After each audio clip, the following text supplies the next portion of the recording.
Hey guys, welcome to the video. This is part 5 in our series on how to budget. And if this is the first video you are watching in the series, I do recommend you go back and watch those other ones because they are kind of in order and will help you go all the way from setting up your budget to paying off debt and saving money. In this video, we are going to talk about some ways you can increase your income. And I am super excited to have a special guest with me here today. I have Gabe Cox here with us, and she is an awesome business strategist. She has helped me so much with my business, and we met a couple of years ago, and I've been looking forward to doing a collaboration with her ever since. Gabe is also the founder of Red Hot Mindset. She has held at least 3 jobs at a time, doing anything and everything to have flexibility to homeschool and be at home with her 3 boys.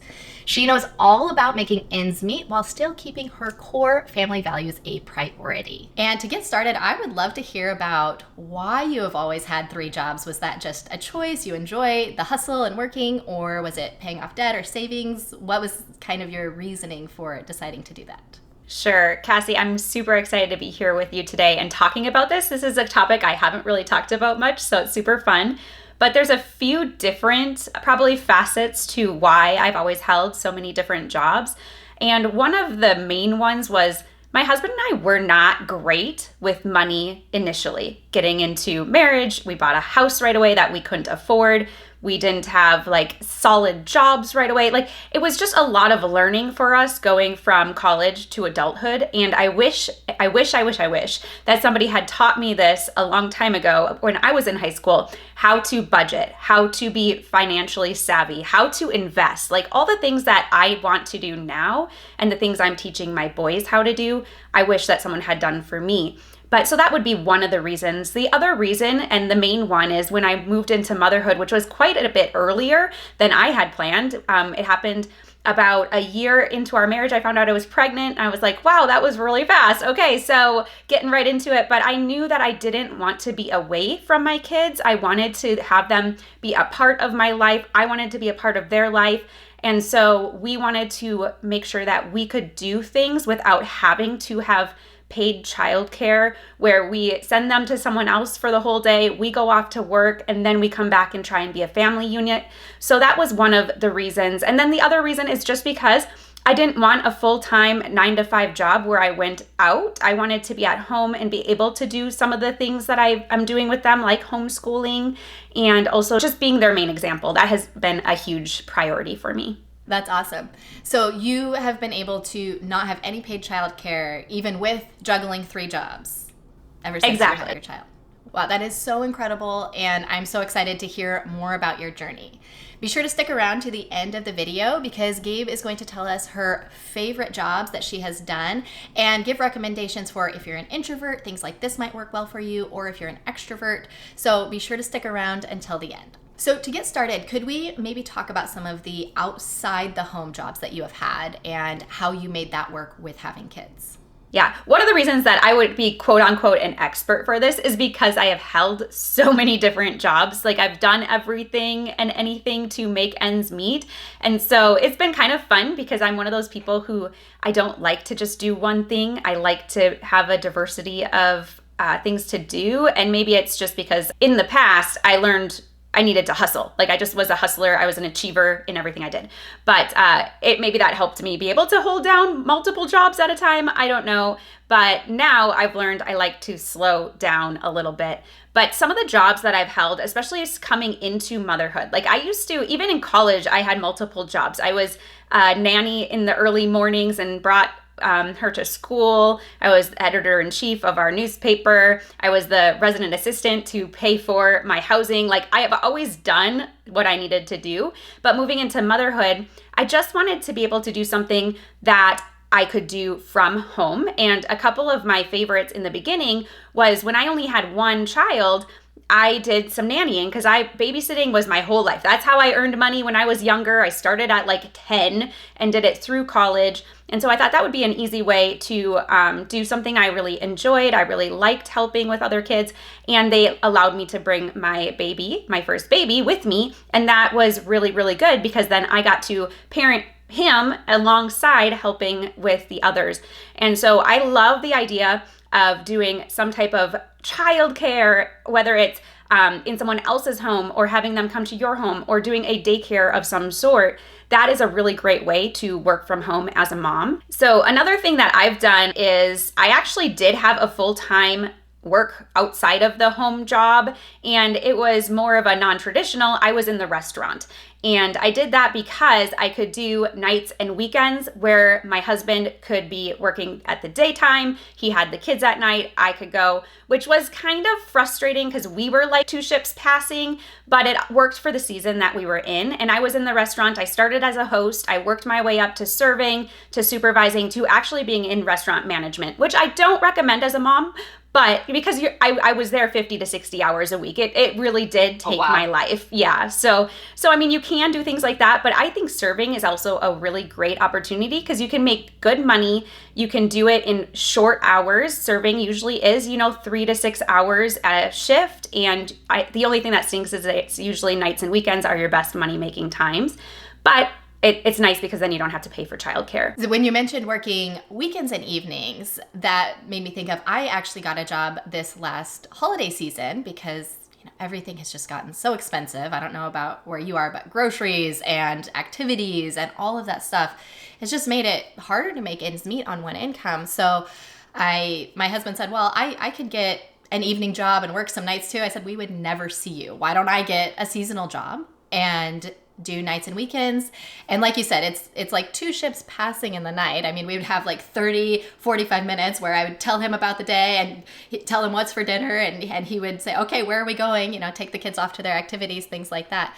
But it worked really well because we didn't have to do any childcare. I could work. I'm actually working in a warehouse. I don't know if I can say the place, but working in a warehouse, just packing trucks. And honestly, I like it because I get paid to work out, and I can work 6 to 11 p.m. And they even have some shifts, I don't know these ones, that are overnight. So if you're a night owl, that works really well. And on the weekend, on Sundays, I can do a double shift if that works out with what we're doing. And they even have options, I don't know about the restaurant industry, but they have options where I work where you can do it occasionally. So all I have to do is 2 shifts a month, and then I can pick up whenever our schedules allow an extra shift here and there. So that's super helpful. But we were actually out to eat for my husband's birthday this week, and my kids told me, Mom, you should get a job here. This would be fun. So maybe I'll have to look into that. That's a really good idea too. I didn't realize that you could work kind of shorter shifts in the evening at restaurants as well. Mm-hmm. Yeah, the nice thing about restaurants is that it's shorter shifts, but also you can do doubles if you need to. You can pick up shifts from people. It's pretty flexible, and you can take off when you need to, right? And so I don't like working for others because then I kind of am tied to the schedule they give me. But I feel like jobs like that are more flexible because otherwise people always want to pick up shifts too. So it's kind of a, you work for me, I'll work for you, we'll help each other out. And as you were talking about overnights, I actually have had an overnight job before. Whenever finances got tight, or my husband has lost multiple jobs, not because of him, it's just because they were restructuring or something like that, I would always be like, oh, I guess I'll add another job. That was just my mindset. And it's so funny because I would work so hard. But, and people are like, how did you do it all? I go, I don't know. I look back and go, I don't know how I did it all either. But what we do, we fill our time, and we will be able to do what we want with our time, and we'll be able to do what we need to. It's just, I think that's called Parkinson's Law. I think that's what it's called. I think it is Parkinson's Law. It says something about things expand to fill the time we allow them to. So that means if you give yourself a shorter amount of time, it's amazing.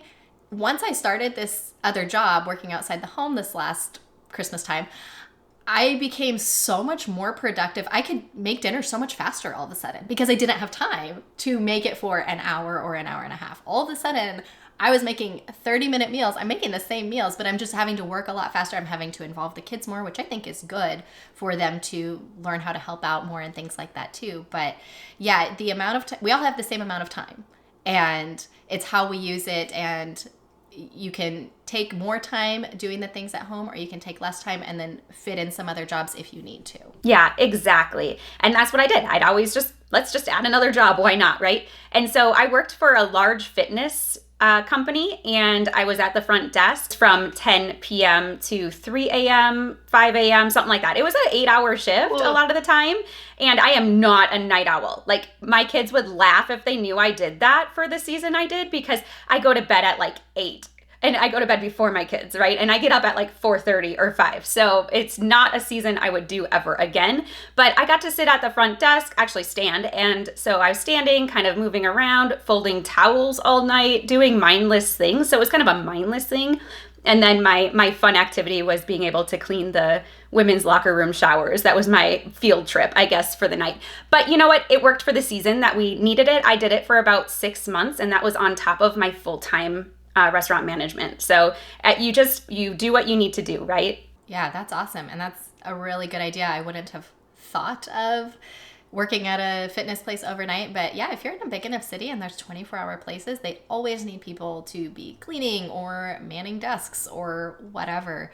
And yeah, I was so tired. Just working the 6 to 11 p.m. shift. Sometimes you get off at 11:30 and then you get home and then you're hungry and you go to bed at 12 or 1 even just doing a twilight shift. But you figure it out and your kids learn, oh, I need to cook breakfast for myself because mom needs a little extra sleep and things like that. You can make it work if you want to be able to do some things like this to increase your income. So another really great way to work outside of the home, but also be with your kids is one of the things I did was I was a fitness instructor. I taught boot camp and HIIT classes and cycle, and it was so much fun because that's just something that I'm all about. I'm a runner, I'm a athlete and all that. So I kind of got to incorporate it. But the nice thing was when I was teaching classes, I got 3 hours of childcare instead of the normal 2 hours, and it was free. So they got to go have fun in the kids center. They got to go hang out with other kids. They got to, learn from other adults as well. And then I got to go do an outlet that I really enjoyed and earn an income at the same time. And you can usually do that when you're working the front desk or whatever it is that you like to do. There usually is that childcare option in one of those bigger fitness centers. And it's kind of like what I had mentioned with my job right now. You get paid to work out, which so many moms don't have time to work out, right? It's hard to find that time. So if you can actually find a job where you're making money and getting fit, what's better than that? Mm-hmm. Yeah. And another thing that I did that worked really well for me, and it was outside of the house, was doing what my kids were doing. So my 2 oldest were in gymnastics. My oldest still is. He's an elite gymnast. And so we spend hours at the gym. He's there like 25 to 28 hours a week. And so I just thought, I have some coaching background, so why don't I just become a gymnastics coach? So that's what I did. And so I coached while they were practicing, and they practiced, 3 to 5 hours at a time. I could coach, and that helped pay for tuition for my kids. So I bartered my time, essentially. So I worked to pay for tuition, which was really, really great.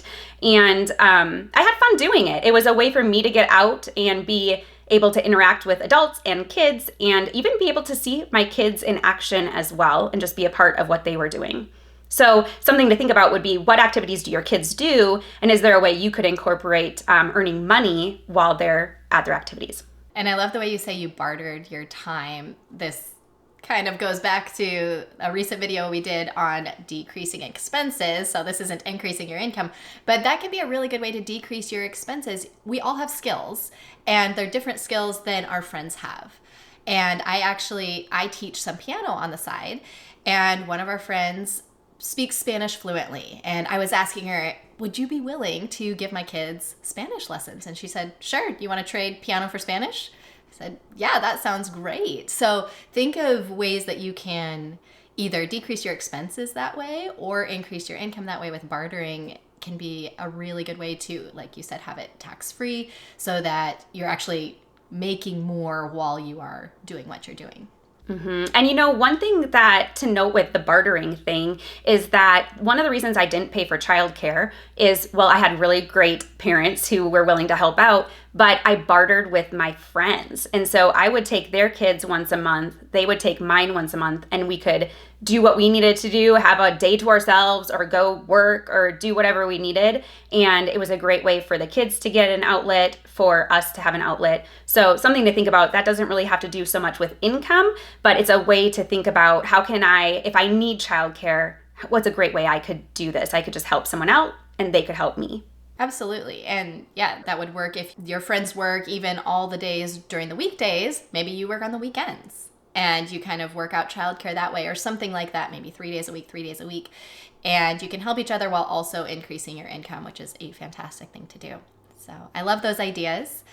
Do you have any more for that section, or should we move on? So a few that I just thought of that I think would be really great, because I've seen other people do it and I haven't done it myself, but if your kids are school aged, or even if they're not, you could work at the school with your kids. So another, work where they are, but also think about driving the school bus, because a lot of times they let you bring your little ones with you.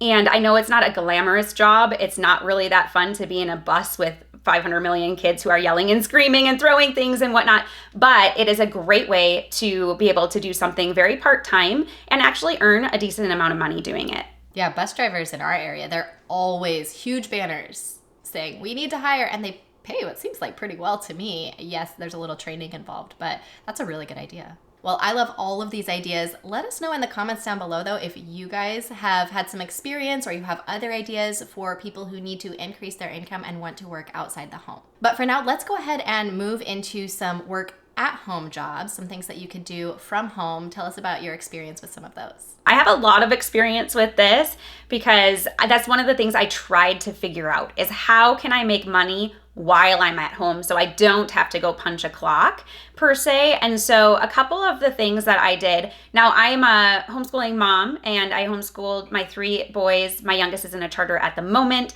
but I found that we did a homeschool community and they were looking for tutors. And so I would tutor a class. And again, it's not really a barter. I actually got a paycheck. It wasn't that much, but it covered tuition. So again, it was one of those things where I could cover something that we really wanted to do as a family that seemed like an expense that we maybe wouldn't be able to do otherwise. And then it led to me becoming the director of our homeschool community, and that was a paid position, and then also moving into a support representative. So I ended up being, while I was the director, I also was a support representative for 11 different homeschool communities and 25 directors. So I tell you, I go big whenever I do things, but it was a great way for me to be able to do at home. Yes, I did go to communities. I went and visited. I helped the directors with what they needed, but it was really fun because I got to help mentor. I came alongside these directors and helped them with their communities. And though I had to deal with some not so fun situations, mostly was a great time just being able to mentor and coach others. And that's one of the things that I really like to do. But that was a way for me to be able to pay for homeschooling, but also to be able to have a paycheck coming in and not have to really go outside of the home. One of my favorite work from home positions is a virtual assistant. And I have done that for quite a few years. And what a virtual assistant does is you usually are working for somebody online, so a company or a solopreneur, an entrepreneur, and really helping them with whatever their needs are. It could be admin, it could be customer support, writing blog posts, all these different things that they just don't have time to do themselves and they want some additional help. I love it because it's usually really, really flexible. You could do it early morning before your kids are up. You could do it during nap time. You could do it late at night if you're a night owl. You can pick how many hours you want to work, and it is really decent money and just a way to be able to be at home. And then another level above even a virtual assistant would be becoming an online business manager. And I kind of transitioned from a virtual assistant into an online business manager for one of my clients. And I really love the opportunity to take my organizing skills and how I'm really good at systemizing and creating workflows and helping others in their businesses with that. So essentially an online business manager, think about a project manager. You're the one that's kind of making everything flow. You're making sure everyone on the team knows what they're doing, when things are due, helping out in that way. You're kind of what we would call an integrator. So you're not the visionary. You're taking the business owner's vision and all the ideas that they have, and you're helping piece that together into projects and tasks to get the thing done. That's what I need in my life. I need an online business manager. I know, right? I just need I need a home manager. Someone come manage my home so I don't have to do that part. I don't like that part, honestly. I don't like cleaning. I don't like cooking. I love taking care of my kids. I love playing with my kids if it's like board games and stuff like that, or maybe if they'll go on a hike with me. But I don't like the everyday management of the home itself. You should barter that with somebody. I know I should, because I can help them run their business. Well, and I actually had recommended, I can't remember which video it was. I think it was one on what to do if you don't like cooking, giving people different ideas for either increasing their skills or finding ways not to cook. If you know somebody that likes to cook, it's really not that hard for them to double whatever they're doing. So just pay them to get double the groceries and for their time while they're actually cooking, and then you don't have to cook. So you could do something similar. Well, and that I'm going to give a little plug for your meal planning boot camp as well, because for a long time I was like, I just can't get in the kitchen. I do not have time and I don't like being in there, but I knew I wanted to cook healthy meals for my family. And, you know, breakfast and lunch, my kids are old enough. They take care of their own thing. They pack their own school lunches. They do all the things. But it's like I wanted to be able to still do something and feel kind of a little homemaker-ish. And so I've had this idea to create a scheduled meal plan so I could know exactly what I need, exactly what groceries I need, and just have it very systemized. So, and I like to double recipes too. So when I cook, I do double it for either leftovers or I throw one in the freezer for another time so that I don't have to do so much work. And that's come from just needing to be very systemized with what I do and very quick to know how to get things together. But your meal planning bootcamp got me to actually sit down and create the meal plan. It's like a 4-week rotation that I have. They're meals that my kids and my husband all love, so I don't have to worry about that. And I asked them actually to write a list of how many, write a list of the meals that you would eat over and over again and you don't mind as leftovers, because that's the big thing. I don't want leftovers. So now I have this great system and I don't even have to think about it. And so that's been really helpful. And I think even just when you're thinking about working outside of the home or in the home, having some of these systems set up is so, so important. And I can thank you for that, Kassy. That's awesome. I'm so glad that it helped solve that pain point. And yeah, for sure. I don't think that I could have even gotten that job if I didn't have those systems in place that was keeping the house somewhat running. Yes, it was not as perfect as when I was home doing that all the time, but at least it kept things going, and it made it so that if my husband had some time in the evening, he knew what he could do to help out, and it made it a lot easier of a transition than if you don't have those systems in place and you're trying to juggle too many things. Absolutely. Yeah, it's great to know that the home is taken care of. Another idea is if you like writing or editing. So if you're a grammar guru like me, or you just loved English class, maybe that's maybe a handful of us, but a great work from home option is to become a copywriter or an editor of some sort. And you can either get a job with a company doing that, just specifically for the company, or you could do some freelance work where you help others with the writing in their businesses, whether it's email marketing or copy, so like sales pages or anything like that. People are always looking for help when it comes to the writing side of things. And kind of, I guess this would be a more obvious one, but working from home with your certification. So if you went to school for something specific, let's say it maybe is an accounting or something like that, that you could find a remote job and just go apply for any kind of job, whether it's part-time, full-time, but something that is definitely fully remote so that you don't have to worry about going into the office at all, and just having essentially what you would consider a regular 9-to-5 type of a job.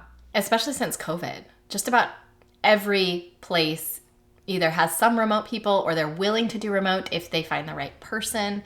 And I know my husband was fully remote for 2 years. Now he goes into the office 2 days a week, but you can find a lot of options that before COVID, people may have said, I don't know. Now everyone knows how to do it, and it's so much easier. Yeah, I would say one of the blessings with COVID, that whole season, was that companies realized that they could have people work from home, and they saw the productivity that was still happening. I mean, I feel like I like being in an office sometimes, or I like being with other people because I am a little bit more extroverted, but the idea that you could save on overhead and you can really cut costs with your company by allowing people to work from home was a huge benefit.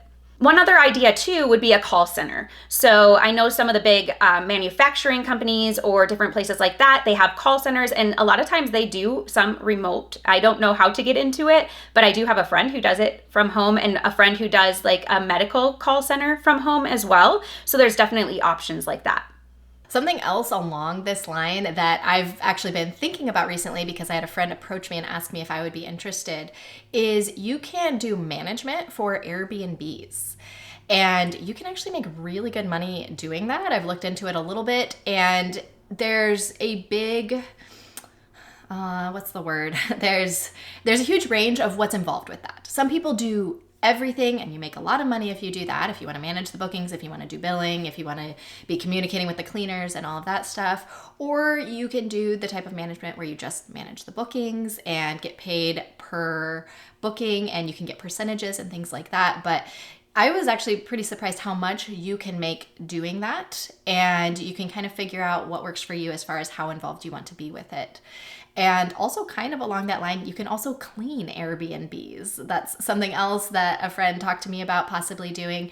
And again, I was surprised how much you can make when I started looking into it. And depending on your kids' ages, that's even something your kids could come and help out with. You know, you say, hey, help clean, that's going to pay for this activity or this instrument or whatever your kids are into. And you can get them involved with realizing some of that work versus reward as well.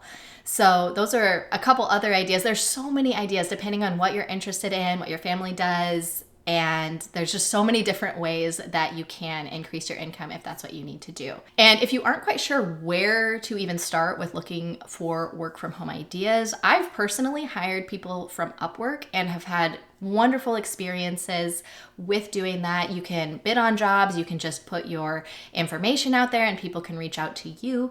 But I had a really good experience with the whole system of Upwork and finding really good people on there. And that also helps you set your price. You can kind of look at what other people are charging for the same thing with the amount of experience you have. And there's Fiverr, there's probably other ones. I don't know. Do you know any other ones? That's all I can think of right now. Even just in local ads or in local, clippings or whatever, because you can always put stuff out there. Craigslist too. I think you can look for, personal ads, but you can also look for personalized listings and people needing, someone to clean their house, someone to come and do different odd jobs. If you're handyman, there's lots of handyman jobs on Craigslist. So if you just Google contract work, that will give you a lot of different ideas. I love all of the ideas that we talked about, but I know you also have a business where you teach people how to have a coaching business and create digital products. So I would love it if you would tell us a little bit about those ideas for also increasing your income. Absolutely. So I have coached in multiple different facets from, like I said, a gymnastics coach. I also did run coaching, and I didn't mention that one in there, and mental training and life coaching. So I thought, what if I brought this online and was able to do some different types of coaching just on Zoom, one-on-one or group? And so honestly, when I got online, it was because I was an author. I had just published my first book and I was told I should go online and build a business. And I was like, I don't know how to do that. I don't know what I'm doing. And so that's kind of how coaching fell in my lap, because I thought, well, I can coach on how to go after goals and do a goals strategy. And it turned into business strategy and whatnot. But I would say online coaching is a really great option for moms who want to earn an income, because you can earn a really good income doing that. And it is very flexible because you pick your calendar, you pick your clients, you pick how many clients you have, you pick how much you're charging, and you can do one-on-one, you can do group, and there's just so many different options there. And that's one of the things that I'm now passionate about, is teaching others how to start a coaching business. And usually that coaching business then would transition, it can transition into one-to-one, into one-to-many when it comes to creating digital products, such as digital programs to help multiple people through the method that you coach or the method that you teach, which I know we'll talk about in a minute here too. But I love coaching. It's been such a great thing. If you're an extrovert, coaching is a great option for sure. And or if you have just an expertise, and really your expertise is what you get asked about all the time. So if there are people who come to you for advice on one specific thing, like for me, for a while, it was running. They would ask me all these questions about running, and then it was goals, because they saw me setting goals. And how are you doing this? And how are you setting up your systems for business? So I got all these questions, and I'm like, oh, people don't know how to do that. I can help them do that. And so think about, what are you asked all the time? And that's probably where your expertise lies. That's honestly how I started my YouTube channel and my blog also. I had a lot of people, a lot of other moms who would ask me questions about how I was doing things, how I was managing things, how I was handling life with kids and home and all of that stuff. And I had one friend who, she actually didn't have kids, but she just kept telling me every time she would see me, when are you going to start a vlog? When are you going to start a business? How can I help you? And she just, I tell her even now, it probably wouldn't have happened if it weren't for you, because she just kind of pushed me into it. But you know, people often think, oh, well, I'm not an expert in anything. But I feel like everyone is an expert in something. And it's just finding that one thing and then turning that skill. Like I tell my kids, if you're good enough at anything, people will pay you for it. So whatever you really enjoy, if you really work on that skill, that can be a huge asset for you. Yeah, when people ask me about coaching, like, how do I get into coaching? Or I feel bad charging for something that I know. I'm like, I'm telling you, like, when I did Kassy's meal planning boot camp, it was because I wanted to get it done. So I was willing to pay for that, right? We're always willing to pay for something that we need. When it becomes a irritating problem, it becomes big enough that we want it solved, we'd rather pay someone to help us with it so we don't have to try and figure it out on our own. And so I always say, don't apologize for charging for what you know. That's how we work, right? We work in our skills. People pay us in a job because it's what we know how to do. I think it was Pat Flynn that I heard this from first. He said the same thing. He said, I just want to get this information out there. I don't want to charge people for it. And a mentor of his told him, you're actually doing people a disservice if you don't charge, because when people pay for something, they will do it. When they don't pay for something, they think, oh, that was a nice YouTube video or that was a nice blog post, and then they go about their merry way. But if somebody pays for something, they will follow through, or they are much more likely to follow through. So it's a win-win, because it helps people get over whatever pain point they're having, and then you also can make some money. So for people who maybe the idea of coaching is newer for them, what are some maybe of the more interesting things that you have seen people turn into a coaching business, just to kind of get people's wheels turning on what they could do? There's so many different ideas. I know a lot of people are like, I'm going to be a life coach. And I always kind of try and challenge that and go, what does that mean? What kind of life coach are you? Because sometimes we can be too broad, right? But I mean, run coaching, fitness coaching. I've seen sleep train coaching, right? Or parenting, different things like different ages, right? So coaching for the littles or for elementary, homeschool coaching. I'm in a season where my oldest is a junior. So he is going to be graduating in a year. And I'm like, what do I do? I'm a homeschool mom. How do I do a transcript? How do I do this? People coach on that. And how do you create rubrics, how to do grading, all of the things like that we're like lost and deers in a headlight for. Business coaching, so starting an online business or even starting a specific business. So it might be real estate coaching. Oh, I want to become a real estate agent. How do I do that? How do I start Airbnbs? How do I do this stuff? So many different avenues you could go. And, the sky is really the limit. Depending, whatever your passion is, you can probably turn that into coaching. It can be hobby type stuff too. If somebody wants to learn how to watercolor, they will pay somebody to do that. I was just talking with another mom last night at swim team. I was unballing some of my kids' yarn because it had gotten all messed up with their brother. And she goes, oh, do you crochet? I said, no, but my kids do. And she started telling me about all of the different things you can do with it. I said, wait a second. I didn't know you knew how to crochet. Would you be willing to give my kids some lessons, teach them how to make a hat and a scarf? It can be things that you think of as, this is just a little hobby. You can turn that into either lessons or coaching or teaching other people whatever skill it is, because most likely someone else wants to do the thing that you're really good at. I think of that. I see guitar lessons, piano lessons. You can do a lot of these things virtually. So, okay, you mentioned digital products too. What is kind of, for people that don't know, the difference between digital products and the coaching?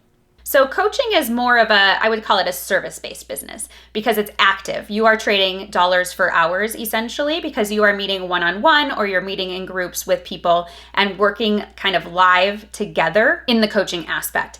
Now with digital products are more these resources, programs, courses that people could purchase from you, but you do not have to be there live to do anything with them. They can work through them on their own and learn a skill. Now, essentially, why I said coaching is a great way to get started with that is because you learn how to teach your method, and you create a method and a framework, and you see kind of what are the problems that everybody has as I'm coaching? What are the main pain points? What are the desires? And you can really figure out what everyone's going through, very similar. And then you can craft a method to help them. So that way you can turn it from one-to-one to one-to-many, which is a digital product. Now, a digital product you may have seen before, like if you've done any training, continued education in your work, a lot of times it's probably a digital course that you're working through. But think about creating that for just something that you're interested in. So like we talked about, you could have a crocheting course. Here, let me teach you how to crochet. I've seen watercolor. I've seen a lot of artsy type courses because drawing, anything like that, because people want to learn these skills, but they don't want to have to go search on YouTube to try and find all, because you're going to go to video to video to video to try and piece everything together. Whereas a course is going to be step by step. It's going to walk you through nicely from the start to the finish of being able to get the result that you want. Something else to think about too in the digital world is digital resources themselves. So let's say you do bookkeeping, for example, right? And you've created these spreadsheets or these calculations or different things that have helped you in your own bookkeeping. Now you could sell those as a resource for those who do their own bookkeeping or for other bookkeepers to help them. So think about what are some things that I've done to make it easier for me in the work that I'm doing, and how can I create a resource to help others out with that? Whether it's a PDF resource or a checklist, or maybe it's an ebook. Ebooks are really great as well. They're all kind of like you build it once and then you can continue to create an income from it. Even though you do have some maintenance with it, you might have to update it here and there, and that's totally fine. But it's one of those kind of set it and forget it type things. You can create these products or resources for people. They can be as small as a PDF resource and as large as a online program. And also something to think about with that, this isn't so much digital, but if you do have kind of an artsy background, you create greeting cards, you do crochet, you love making jewelry, think about taking that onto like a platform such as Etsy. Etsy is a very searchable platform. You can sell what you do, like sell your hobby, and be able to earn an income that way too. And along that line, it can be amazing how much you can make with selling your hobby. Maybe I'll have to add in another section here. If you make something that you can sell, my kids, I've talked about before, have a soap and bath body business. They do little bath salts and chapsticks and things like that. People always ask me, oh, do they have an Etsy shop? And I say, no, we couldn't handle that amount of volume. Just friends and family, and sometimes when they get excited and they want to make some money, they'll go door to door. I'm amazed how much they can make just with friends and family, knowing, oh, they sell their soap, and how many regular customers they can get. Just, oh, hey, I need soap. I'm going to call them up and place an order, or I need my chapstick, or whatever it is. When you have something that you really enjoy doing, you can easily turn that into some extra income. And depending on how big you want to get with that, if you want to do Etsy, it's a little bit hard, I think, to get discovered on Etsy, but once you do, man, it can really take off. But even at the beginning, which is kind of nice when you're figuring everything out, just doing friends and family word of mouth can be a really great way to earn some of that extra income as well. So I love that you mentioned that. Yeah, and you could do, I know my oldest, he loves making this apple cinnamon cheesecake, and it's so good. And so he did that. He sold to friends and family at holidays, so Thanksgiving and Christmas time. And it was kind of a fun little business for him, made a little bit of money. And, they do lemonade stands and all the things, very entrepreneurial. I know my kids actually tried to sell rocks to the neighbors. So you can do whatever you want to do. People will buy, especially if you are a little and cute. too, right? But also on Etsy or just on Amazon or different places, you could sell printables, you can sell planners, you can sell ebooks, devotionals, if you like writing or doing that type of a thing. So many different ideas that you can do. Yeah, I know. When I was in high school, I may have been late middle school when I started, my sister and I wanted to make some money. We were going to go on a mission trip and we sold bread.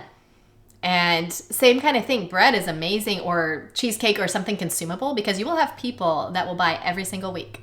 And we did it every week on the same day, and then we would deliver the next day. So we had several people in our church and like music teachers and things like that who always knew they were getting a loaf of bread or two or whatever. And you get that recurring customers and it's consumable, so you can make those sales every single week. But if making bread or something like that is your skill, or cooking, you still can turn that into a digital product. You could teach a course on how to make bread. I have a friend who, she's a sourdough expert. She makes chocolate cakes with sourdough and sourdough bread and waffles and all these things. And I keep telling her, you need to make a course. You need to make a blog about this, because that's such a cool thing that a lot of people love the idea of, but most people don't know how to do it. They don't know how to take care of it.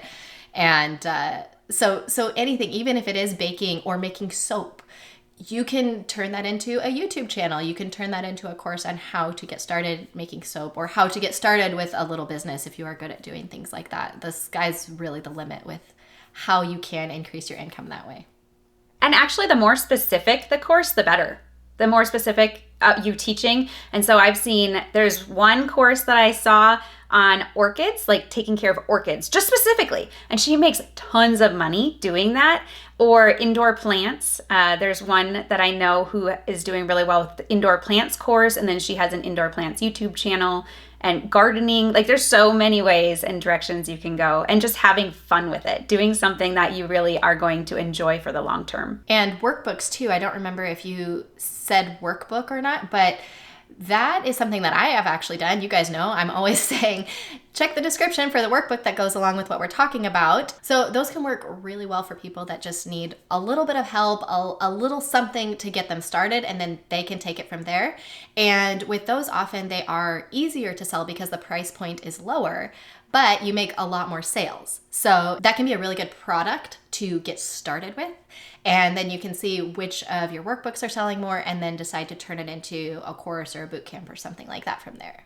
So one other thought too could be workshops. So you could sell workshops, or live speaking virtually, speaking in person, whatever it is, based on something that you enjoy, based on a hobby, based on a skill that you have, and sell out those workshops for, $30 to $50 a pop or whatever. But that would be kind of something fun. And then those workshops, kind of like Kassy, like you were talking about with the workbooks, create the workbooks to see what works well, do these workshops to see what works well, and then you could probably turn that into a passive product as well. Well, I love all of these ideas. Thank you so much for sharing them with us. I would love to hear, before we go, do you have recommendations for jobs for introverts or extroverts, or any sort of, personality types that would work well with certain things, or maybe your favorites that you have done?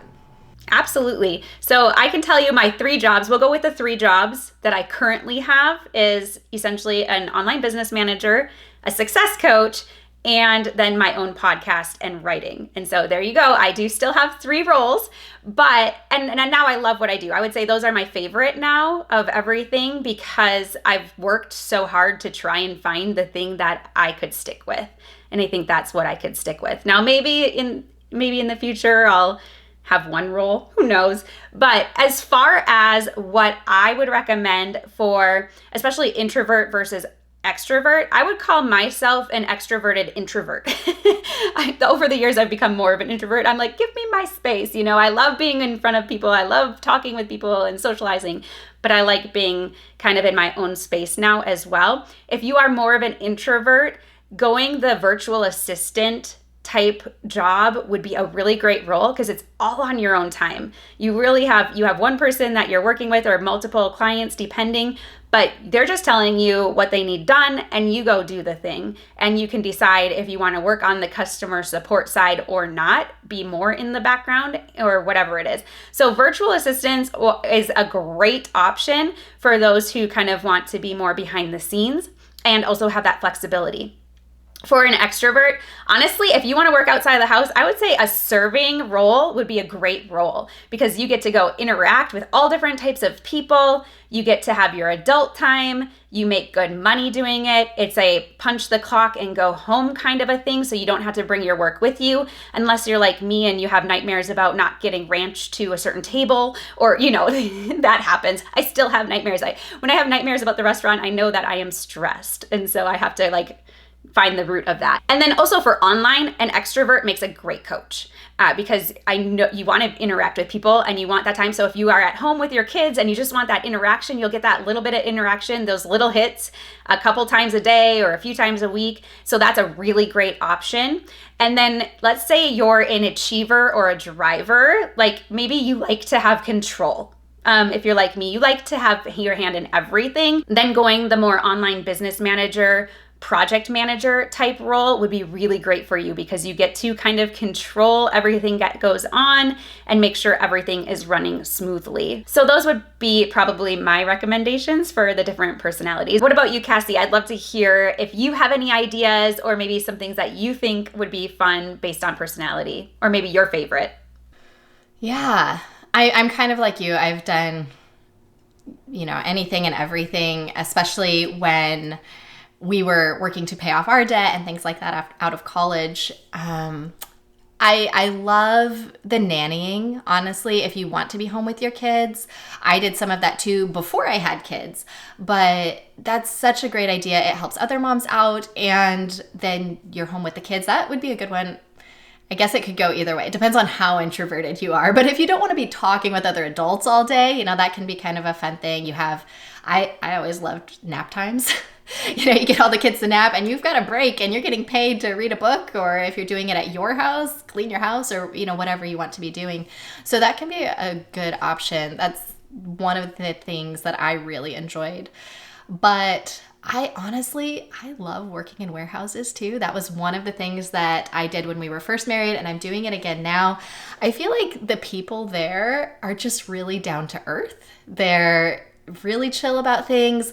The worst thing that happens is never really that bad, I feel like. I mean, sometimes, obviously, some things can happen, but it's a lower stress job, but I always have felt so good when I'm done working because I'm moving my body all day, and I feel like it can kind of work either way. If you're introverted, you'll tend to just work by yourself in the warehouse, but if you're extroverted, you'll go and find people to work with. So I feel like that's a really nice one for a work outside the home, depending on, I enjoy being able to talk with adults and have that kind of thing as well since I'm with the kids all day. But also, obviously, I love doing YouTube and having my business and things like that. So it just really depends on what gets you excited, what makes you feel like, yes, I'm really excited about this. Obviously, a new job will lose its shine after a while. I was just talking with my husband about this, and I told him, I feel like I have shiny new job syndrome. Like whenever I hear something else, I'm like, oh, I could do that. So it will, choose something you're excited about, knowing that the excitement will wane, but that will keep you going a lot longer and make it more exciting as you go forward. Well, I love all of these ideas. It's given me some other ideas that I had never thought of before. So I so appreciate you coming on the channel, Gabe, and giving us all of these ideas and information. If people want more information from you, if they'd like to learn more from you, how can they do that? How can they get in touch with you? Sure. This has been fun. It was fun to kind of just reflect back on all the different jobs and roles that I've had. Best way to find me is my website, redhotmindset.com. I have a podcast called Pursuing Goals God's Way. You can find that tab on the website. And then if you're interested in learning more about how to set up a coaching program online, then I do have a free workshop, and you can find that at redhotmindset.com/coach. And then if you want a goal strategy for adding some income into your life, whether it's a work outside of the home job or an online job, then I do have a workshop for that as well. And you can find it at redhotmindset.com/goals. But would love to connect with you if you have any questions for me. Awesome. And her podcast is really good. You guys should definitely check it out. I enjoy listening to it. And I will link all of those workshops and your podcast. We can link podcasts, right? There's a link too. Okay. So we can link her podcast in the description as well. And you guys should definitely check that out. If you guys feel like we left anything out, if you have other ideas for how to increase your income, please put that in the comments down below. I always love reading your comments and hearing from you guys there. And sometimes you guys think of things that I would have never thought of. So definitely put those in the comments and let us know, like this video if you found it helpful, because that helps more people see this information. As always, I'm Kassy with makingtimeforgiggles.com, and I make videos all about how to get 7 extra hours in your week. So if that sounds like something you would be into, subscribe down below, and I will see you on the next video.